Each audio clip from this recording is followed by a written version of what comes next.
2026 June 2 ദേവഗുരുവായ വ്യാഴം മിഥുനം രാശിയിൽ നിന്ന് തന്റെ ഉച്ചരാശിയായ കർക്കടകത്തിലേക്ക് സംക്രമിച്ചിരിക്കുകയാണ്. വ്യാഴം ഉച്ചസ്ഥിതിയിലെത്തുമ്പോൾ പൊതുവെ അനുകൂല മാറ്റങ്ങളാണ് ജ്യോതിഷപ്രകാരം പ്രവചിക്കപ്പെടുന്നത്. ഈ വ്യാഴമാറ്റത്തിലൂടെ ഏറ്റവും കൂടുതൽ ഭാഗ്യവും അനുകൂല ഫലങ്ങളും ഇപ്പോൾ അനുഭവിച്ചു തുടങ്ങുന്ന കൂറുകളും അവയിൽ വരുന്ന പ്രധാന നക്ഷത്രങ്ങളും താഴെ പറയുന്നവയാണ്. 1. കന്നിക്കൂർ ഉത്രം 3/4, അത്തം ചിത്തിര 1/2. ഈ വ്യാഴമാറ്റത്തിന്റെ ഏറ്റവും വലിയ ഗുണഭോക്താക്കൾ കന്നിരാശിക്കാരാണ്. ഇവരുടെ 11ാം ഭാവത്തിലേക്കാണ് ലാഭഭാവം വ്യാഴം എത്തിയിരിക്കുന്നത്. അനുഭവത്തിൽ വരുന്ന ഫലങ്ങൾ: അപ്രതീക്ഷിത ധനാഗമനം, കുടുംബസ്വത്ത് കൈവശം വന്നുചേരുക, കടബാധ്യതകളിൽ നിന്നുള്ള മോചനം, വിദ്യാർത്ഥികൾക്ക് ഉപരിപഠനത്തിന് മികച്ച അവസരങ്ങൾ. ആത്മവിശ്വാസം വർദ്ധിക്കുന്ന സമയമാണിത്. 2. മിഥുനക്കൂർ മകയിരം 1/2, തിരുവാതിര പുണർദം 3/4. 2ാം ഭാവത്തിലേക്ക് ധനകുടുംബഭാവം വ്യാഴം എത്തുന്നതിനാൽ മിഥുനക്കൂറുകാർക്ക് ഇത് സുവർണകാലമാണ്. അനുഭവത്തിൽ വരുന്ന ഫലങ്ങൾ: ജീവിതത്തിൽ വിസ്മയകരമായ പുരോഗതി, തടസ്സപ്പെട്ടുകിടന്ന കാര്യങ്ങൾ എളുപ്പത്തിൽ സാധിക്കുക, വിവാഹം നീണ്ടുപോയവർക്ക് അനുകൂല തീരുമാനം, മക്കളിലൂടെ പ്രശസ്തിയും സന്തോഷവും വന്നുചേരും. 3. വൃശ്ചികക്കൂർ വിശാഖം 1/4, അനിഴം തൃക്കേട്ട. വ്യാഴം 9ാം ഭാവത്തിലേക്ക് ഭാഗ്യഭാവം മാറുന്നത് ഈ നക്ഷത്രക്കാർക്ക് വലിയ ഭാഗ്യങ്ങൾ കൊണ്ടുവരും. അനുഭവത്തിൽ വരുന്ന ഫലങ്ങൾ: ശത്രുശല്യം അവസാനിക്കും, മനസ്സമാധാനം കൈവരും, കോടതി വ്യവഹാരങ്ങളിലും വസ്തുസംബന്ധമായ തർക്കങ്ങളിലും അനുകൂലമായ വിധിയുണ്ടാകും, തൊഴിൽപരമായ പ്രശ്നങ്ങൾ പരിഹരിക്കപ്പെടും. 4. മേടക്കൂർ അശ്വതി ഭരണി കാർത്തിക 1/4. 4ാം ഭാവത്തിലേക്ക് വ്യാഴം വരുന്നതിനാൽ മേടക്കൂറുകാർക്ക് ഭൗതിക സുഖസൗകര്യങ്ങൾ വർദ്ധിക്കും. അനുഭവത്തിൽ വരുന്ന ഫലങ്ങൾ: പുതിയ ബിസിനസ് മേഖലകളിൽ നേട്ടം ആഗ്രഹിച്ചതുപോലെയുള്ള സ്വപ്നഭവനം സ്വന്തമാക്കാൻ സാധിക്കുക, കലാസാഹിത്യരംഗത്തുള്ളവർക്ക് വലിയ അംഗീകാരങ്ങൾ ലഭിക്കുക. 5. മകരക്കൂർ ഉത്രാടം 3/4, തിരുവോണം അവിട്ടം 1/2. 7ാം ഭാവത്തിലേക്ക് കളത്രഭാവം വ്യാഴം മാറുന്നത് ഇവരുടെ വ്യക്തിജീവിതത്തിലും കരിയറിലും വലിയ മാറ്റങ്ങൾ തരും. അനുഭവത്തിൽ വരുന്ന ഫലങ്ങൾ: അകന്നു നിന്നിരുന്ന പ്രിയപ്പെട്ടവർ ഒന്നിക്കും, പങ്കാളിത്ത ബിസിനസ്സുകളിൽ ലാഭം, വിദേശത്ത് ഉപരിപഠനത്തിനും ജോലിക്കും അവസരം, കലാരംഗത്ത് പുതിയ പ്രോജക്റ്റുകൾ. 6. മീനക്കൂർ പൂരുരുട്ടാതി 1/4, ഉത്രട്ടാതി രേവതി.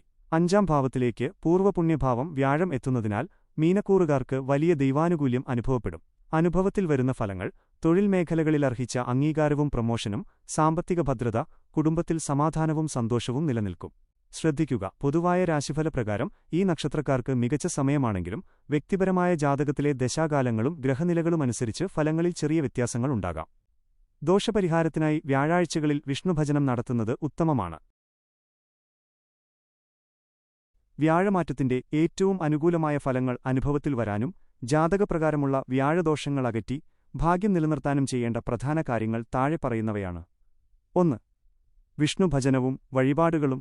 വ്യാഴത്തിന്റെ അധിദേവത മഹാവിഷ്ണുവാണ്. അതിനാൽ വിഷ്ണുഭജനം തന്നെയാണ് ഏറ്റവും പ്രധാനം. വഴിപാടുകൾ: വ്യാഴാഴ്ചകളിൽ വിഷ്ണുക്ഷേത്രങ്ങളിൽ പാൽപ്പായസം, വെണ്ണ, പുരുഷസൂക്താർച്ചന, ഭാഗ്യസൂക്താർച്ചന എന്നിവ നടത്തുന്നത് ഉത്തമമാണ്. മന്ത്രജപം: ദിവസവും രാവിലെയും വൈകുന്നേരവും ഓം നമോ നാരായണായ എന്ന അഷ്ടാക്ഷരമന്ത്രമോ ഓം നമോ ഭഗവതേ വാസുദേവായ എന്ന ദ്വാദശാക്ഷരമന്ത്രമോ ജപിക്കുക. വ്യാഴാഴ്ചകളിൽ വിഷ്ണു സഹസ്രനാമം ചൊല്ലുന്നത് അതീവ ശ്രേഷ്ഠമാണ്. 2. വ്യാഴാഴ്ച വ്രതം. വ്യാഴാഴ്ചകളിൽ സദ്ഗുണങ്ങളോടെ വ്രതം അനുഷ്ഠിക്കുന്നത് വ്യാഴപ്രീതിക്ക് ഉത്തമമാണ്. അന്ന് പൂർണ്ണമായും സസ്യഭക്ഷണം കഴിക്കുക. ഉപ്പും എരിവും കുറയ്ക്കുന്നത് നന്നായിരിക്കും. മഞ്ഞനിറത്തിലുള്ള വസ്ത്രങ്ങൾ ധരിക്കുന്നത് വ്യാഴഗ്രഹത്തിന്റെ അനുകൂല ഊർജ്ജം വർദ്ധിപ്പിക്കാൻ സഹായിക്കും. 3. ദാനധർമ്മങ്ങൾ. വ്യാഴമെന്നാൽ ജീവകാരുണ്യത്തിന്റെയും ഔദാര്യത്തിന്റെയും ഗ്രഹമാണ്. അതിനാൽ ദാനധർമ്മങ്ങൾ വഴി വ്യാഴത്തെ പ്രീതിപ്പെടുത്താം. ബ്രാഹ്മണർക്കോ ഗുരുതുല്യർക്കോ പ്രായമായവർക്കോ മഞ്ഞവസ്ത്രം, പുസ്തകങ്ങൾ, മഞ്ഞപ്പയർ, കടല എന്നിവ ദാനം ചെയ്യുക. പാവപ്പെട്ട വിദ്യാർത്ഥികൾക്ക് പഠനസാമഗ്രികൾ വാങ്ങി നൽകുന്നത് വ്യാഴഗ്രഹത്തിന്റെ അനുഗ്രഹം ഇരട്ടിയാക്കും. 4. മുതിർന്നവരെയും ഗുരുക്കന്മാരെയും ആദരിക്കുക. മാതാപിതാക്കൾ, അധ്യാപകർ, ആത്മീയ ഗുരുക്കന്മാർ എന്നിവരെ ബഹുമാനിക്കുകയും അവരുടെ അനുഗ്രഹം വാങ്ങുകയും ചെയ്യുക.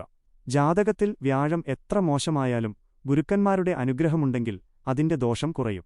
ആരോടും അനാദരവോടെയോ ദാക്ഷിണ്യമില്ലാതെയോ സംസാരിക്കരുത്. 5. ആരാധനാക്രമങ്ങളും മറ്റു കാര്യങ്ങളും. ആൽപ്രദക്ഷിണം. വ്യാഴാഴ്ചകളിൽ രാവിലെ കുളിച്ച് ശുദ്ധിയോടെ വടവൃക്ഷത്തിനോ ആൽമരം 9 പ്രദക്ഷിണം വയ്ക്കുന്നത് വ്യാഴദോഷം അകറ്റും.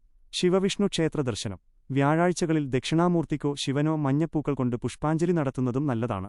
പ്രത്യേക നിർദ്ദേശം: ജാതകത്തിൽ വ്യാഴത്തിന്റെ സ്ഥാനം വളരെ ദുർബലമാണെങ്കിൽ ഒരു നല്ല ജ്യോത്സ്യന്റെ നിർദ്ദേശപ്രകാരം മാത്രം മഞ്ഞപുഷ്യരാഗം യെല്ലോ സാഫയർ ധരിക്കാവുന്നതാണ്. ഈ വീഡിയോ നിങ്ങൾക്കിഷ്ടമായെങ്കിൽ തീർച്ചയായും ലൈക്ക് ചെയ്യുക. നിങ്ങളുടെ അഭിപ്രായങ്ങൾ താഴെ കമന്റ് ബോക്സിൽ അറിയിക്കുമല്ലോ. ഇതുപോലുള്ള കൂടുതൽ വീഡിയോകൾക്കായി ഈ ചാനൽ ഇപ്പോൾ തന്നെ സബ്സ്ക്രൈബ് ചെയ്ത് ബെല്ലൈക്കൺ കൂടി എനേബിൾ ചെയ്തു വെക്കുക. നിങ്ങളുടെ സുഹൃത്തുക്കൾക്കും ഇതൊന്ന് ഷെയർ ചെയ്യാൻ മറക്കരുത്.